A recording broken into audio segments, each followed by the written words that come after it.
So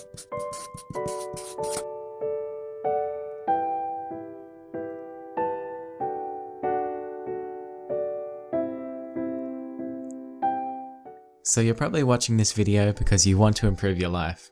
You probably also like the ideas and knowledge that books have to offer you.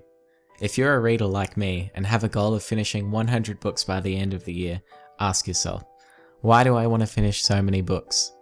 Likely the true answer is that you want to add value to your life. However, too many people lose sight of this in pursuit of completing their to-read list as fast as possible. Picture this scenario. Bob loves learning, and so he powers through 50 books in 12 months. He is so satisfied with this achievement and tells all his friends. He is excited about all the new knowledge he has gained and can't wait to finish more books. Ross also loves learning, however, he only reads 25 books in the same time it took Bob. Ross carefully chooses each book he reads based on the immediate impact it will have on his life. He spends time rereading parts he doesn't understand, shares with others what he has learnt, researches the author, and actually implements the action steps provided in the book. Who's benefiting the most here? If you haven't worked it out already, it's Ross. Albert Einstein said, "Knowledge comes from experience. Information is not knowledge. The only source of knowledge is experience." Don't just think about what you read, apply it. So the first lesson here when pursuing an activity is to stop accumulating for the sake of it and reevaluate your purpose. The second lesson is believe actions, not words. Imagine you're hiring someone to write a fiction book and you receive 2 applications.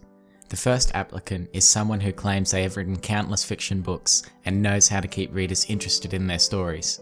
The second applicant makes the same claim, but provides links to their work, including a sales page that shows 20,000 sales of the last book they wrote. Who would you hire? A second example of this is in your relationships.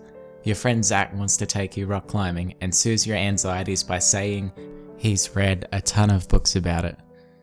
Your friend Tammy wants to take you instead, however, she has a YouTube channel showing her climbing mountains and is part of the local mountain climbing club.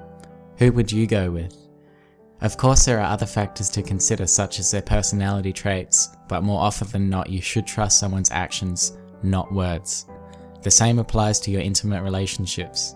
If your partner continually says they love you after every time they violate one of your relationship rules or boundaries, then believe what they do and not what they say. Lesson number 3. Don't let your environment control your life. Just because all your friends are going to college, it doesn't mean you should.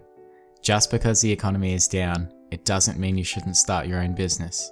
Just because it's hot outside, it doesn't mean you can't find a way to go for your daily run. And just because your friends are drinking, it doesn't mean you should. Take conscious control of your decisions and cultivate an environment for yourself that will naturally lead you to better decisions. A great way to take action on this lesson now is to clean your workspace. Take the time to declutter your desktop, clear your desk, tidy your room. Operating in a clean work environment will eliminate distractions and therefore lead to increased productivity. Lesson number 4.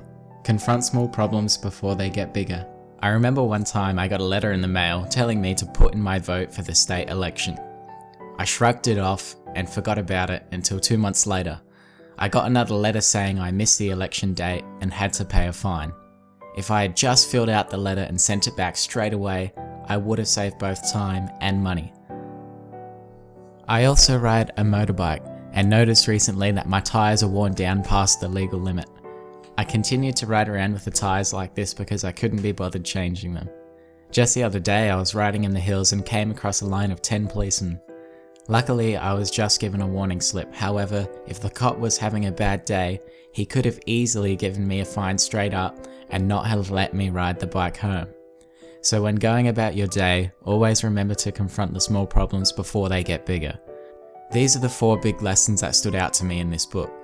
I'd like to leave you with a small story from the book, and I would love to hear what lesson you can take from it in the comments below. So here it is.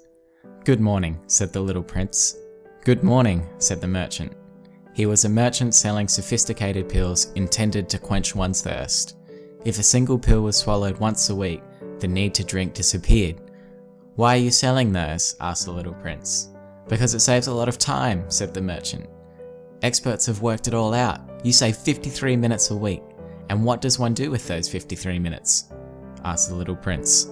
Whatever one wishes. If I had 53 minutes to spend, said the little prince, I would walk very slowly towards a spring of fresh water.